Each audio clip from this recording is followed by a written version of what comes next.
HR students. I have come with the topic of leadership style in different countries in our subject International Human Resource Management for 4th semester MBA students under VTU syllabus. I am Tanuja Nair from AMC Engineering College.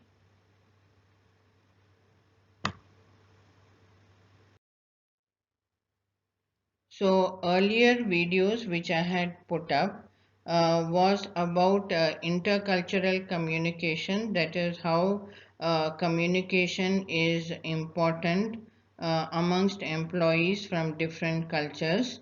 And also I had put up a video regarding employee motivation. How to motivate employees in a multicultural workforce. Today we will see what is the global leadership styles in different countries and how decision making is done in the global context. So we will see the European leadership style, what is their leadership practices, the Japanese leadership approaches, what are the similarities and differences between the Japanese and American leadership styles, the Chinese leadership styles, and the Middle Eastern leadership styles. So the European managers are mainly using participative leadership style. In England, the higher level managers are more democratic. Participative leadership style means they allow employees to participate in decision making. They allow employees to give their inputs and opinions. So higher level managers are more democratic. That means they allow all levels of employees to participate in decision making. And in Germany, the lower level employees, lower level managers are more democratic. So depending on the company size, the age of the company, and the number of organizational levels in the company, all these influence the leadership attitude. If the company size is large, then it is more of a participative leadership style which is followed within the organization. As compared to a company which is smaller, they use a more authoritative leadership style. If the company is young, then it uses a more participative leadership style. If the company is old and established company, then they use a more authoritative leadership style, a more autocratic leadership style.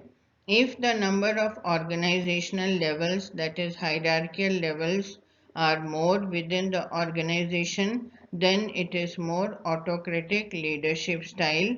That is, the leader does not allow the employees to participate in decision making. The leader himself takes all the decisions and he controls the employees, close control of employees. If the organizational levels, that is the hierarchical levels, are less in the organization, then it is more of a participative leadership style that is followed. In Japan, the leaders are more paternalistic leadership style. That is, the managers and the employees, subordinates, have more of a relationship like between parent and child. So the managers, they allow subordinates to take initiatives. They allow them to take leadership roles.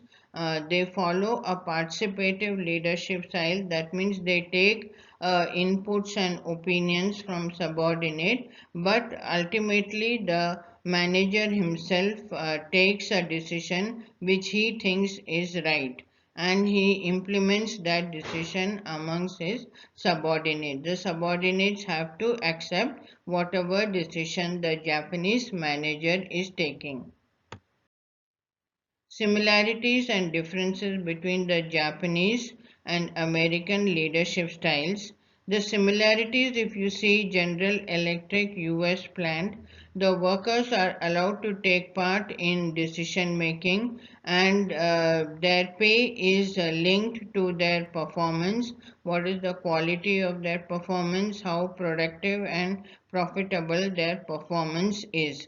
Whereas in Japan, Sony company, the workers are allowed to take part in decision making. They are allowed to take initiative, and they are encouraged to work as teams.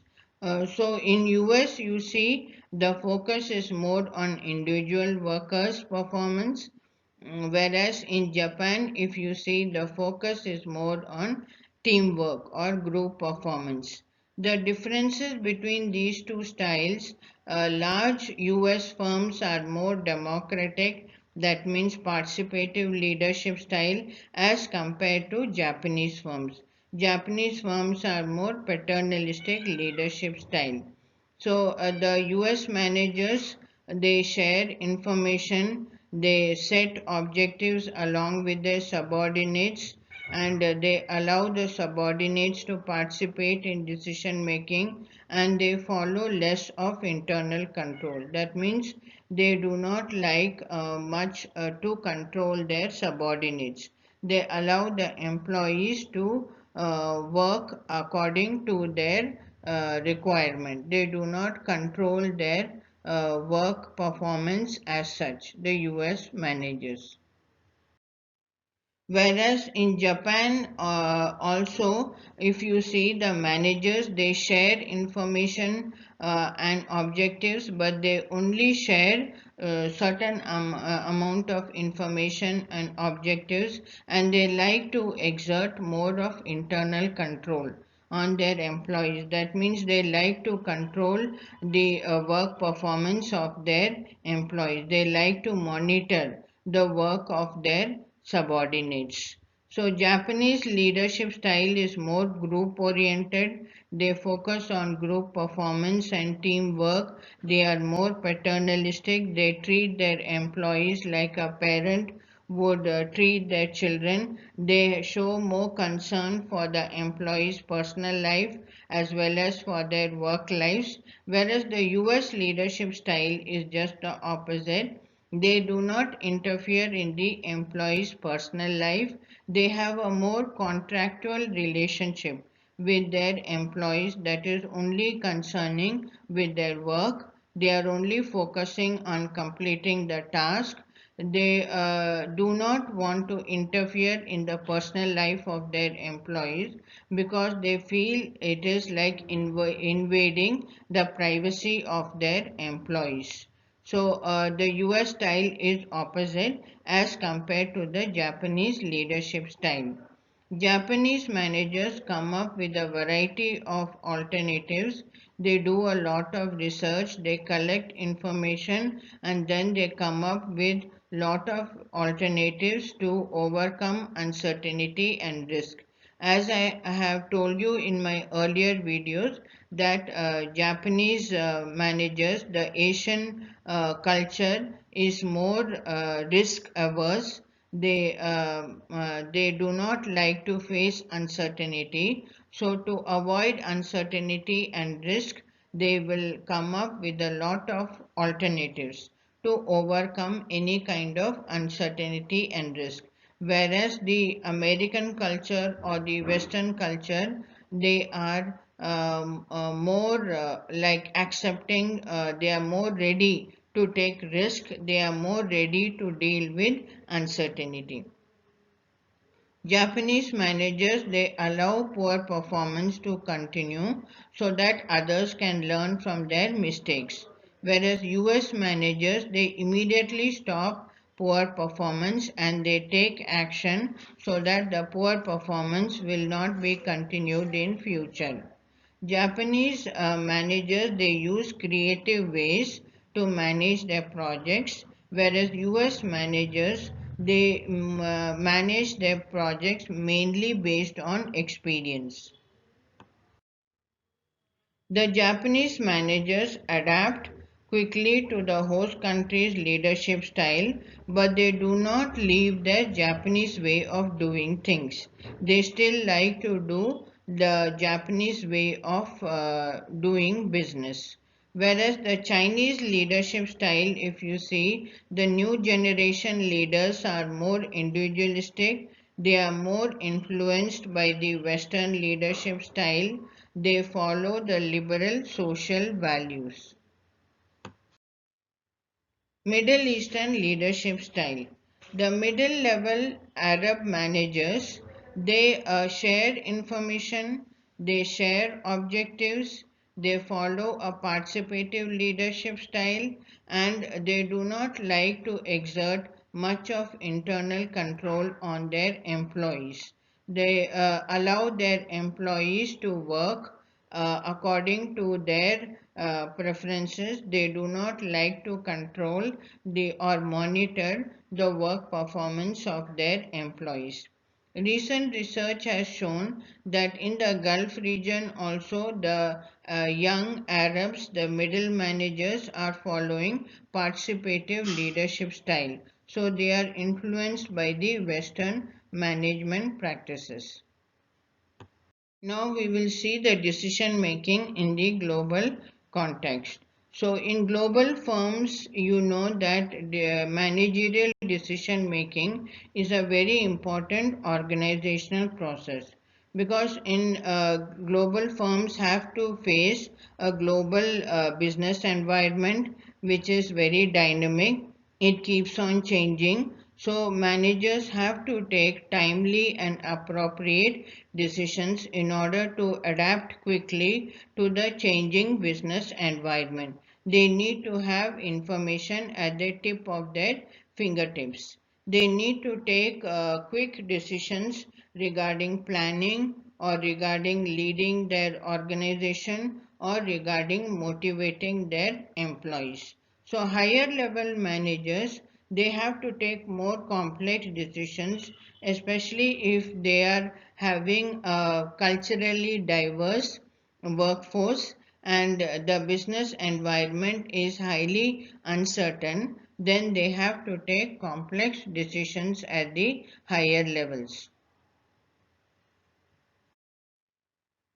What are the cross-cultural problems that are usually faced when it comes to decision making in global firms?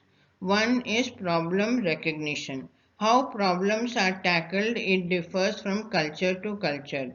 In some cultures, the problem is immediately tackled and the solution is implemented, whereas in some cultures, the problems are allowed to continue.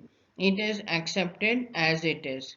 In US, if you see the problems, if there are any problems in the organization, it is immediately resolved by the organization and steps are taken to improve the situation. Whereas in Asian countries like Indonesia and Thailand, the problems are accepted as it is and they are not no steps are taken to resolve the problem. So such kind of managers in Indonesia and Thailand, they either believe that it is fate or the problem has occurred or God will solve their problem. That is what these managers in the Asian cultures usually believe when it comes to tackling problems in their organization. Information search. How information is collected also differs from culture to culture. In some cultures, the information is collected in a logical manner, whereas in some cultures, the information is collected intuitively. Americans, when they want to assess a situation, they collect information only based on facts and evidence. Whereas cultures like in Israel, it's more intuitive. Information collection is more intuitive. So Asian region like China, India, Iran, all these countries, you see the information search or how information is collected is mainly intuitive. Constructing alternatives, that is how alternatives are generated, is also differing from culture to culture. Those cultures which are advanced and future oriented, they generate more alternatives. Those cultures which are conservative and historical oriented, they generate less number of alternatives. Like California, they generate more number of alternatives. In England, they are more conservative culture. They rely on experience and generate less number of alternatives. Like for example, in cultures like Africa, they believe that educating the young people is not good because the young people reject their ancestral way. They will forget their ancestral way. That is what they believe. Getting education is not good for the young African people. Choice, how the decision making is done, who makes the decision within the organization and implements them is important. For example, in British organizations, decision making is highly centralized because the top level managers, they do not have much understanding of technical details, so they cannot handle the day-to-day operations of the subsidiary, so they leave it to the middle level managers to handle the day-to-day operations of the subsidiaries. What is the difference between centralized and decentralized? Centralized means all the important decisions, which are strategic decisions critical for the success of the organization, are taken by the top level management. Decentralized means the decision making powers are delegated by the top level managers to lower level managers, mainly the middle level managers. So in France, you see the decision making is highly centralized. In Germany, they follow a legal system of codetermination, where the managers and workers, they sit together, discuss, and arrive at major decisions. But German MNCs are centralized, autocratic, and hierarchical.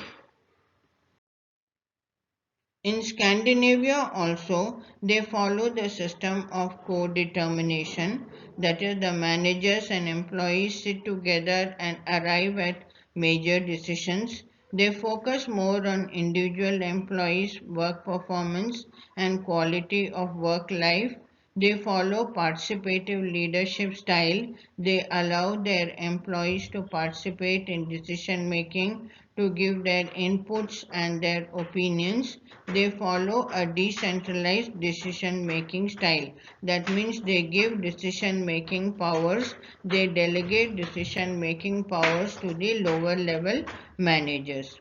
The Japanese use an interesting system known as ring C, where decision making is done by consensus. That means the managers, along with their employees, they discuss the problem, and whatever the alternative that is agreed upon by all the employees, whatever is agreed by consensus, that the particular alternative is implemented by the Japanese organization. US MNCs, they follow a centralized decision making style.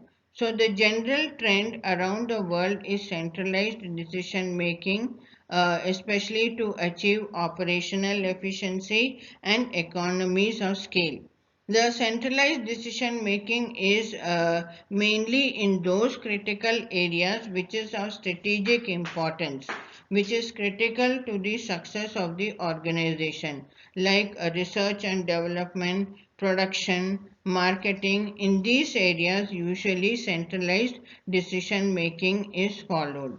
So the challenge for MNCs is to balance both centralized approach and the decentralized approach so that they can give enough freedom to subsidiaries so that the subsidiaries can run their operations in a creative manner. They can give enough flexibility to the subsidiaries to run the operations in whatever way the subsidiaries would like to run their operations. So, what are the factors which influences decision making in MNC subsidiaries?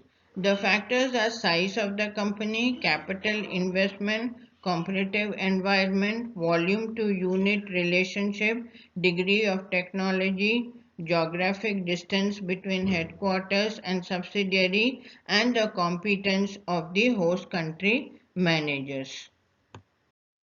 So, size of the company. The larger the size of the MNCs, the greater is the need to control and coordinate operations between the subsidiaries and headquarters.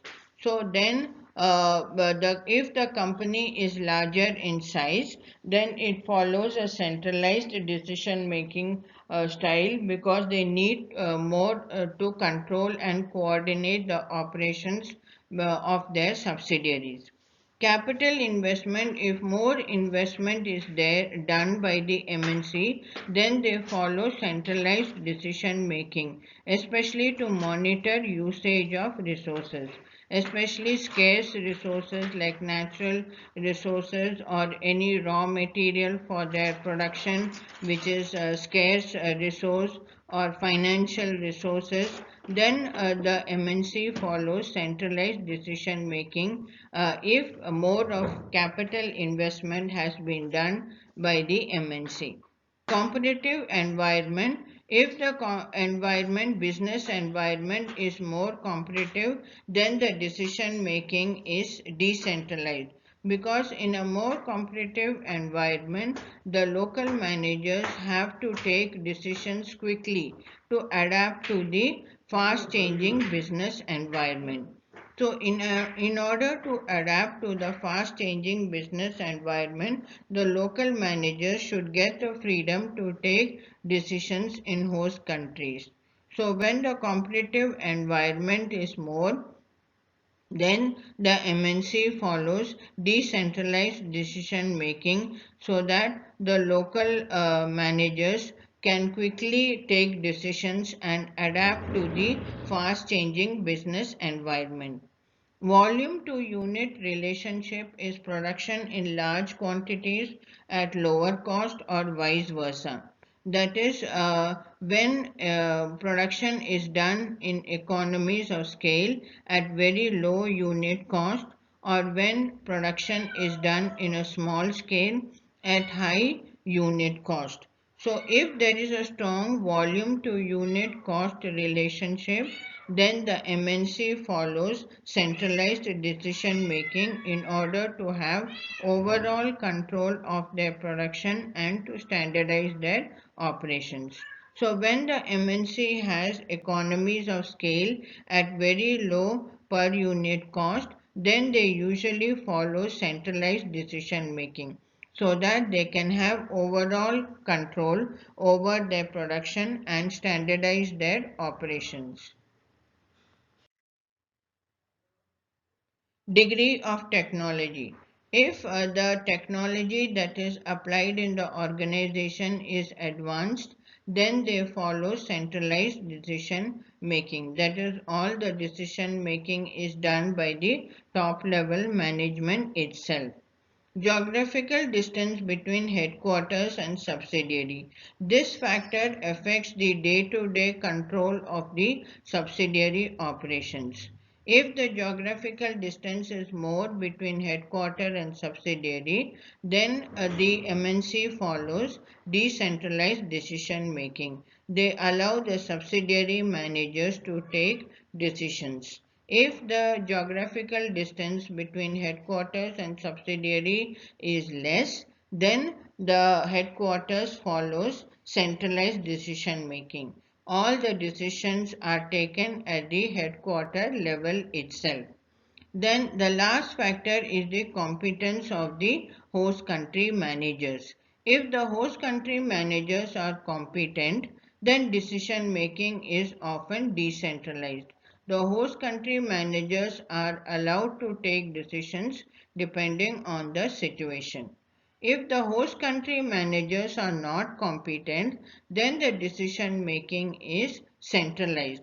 That means the headquarter takes all the decisions at the headquarter levels because they are not able to trust their host country managers who are not competent. With that, we come to the end of the organizational processes in IHRM.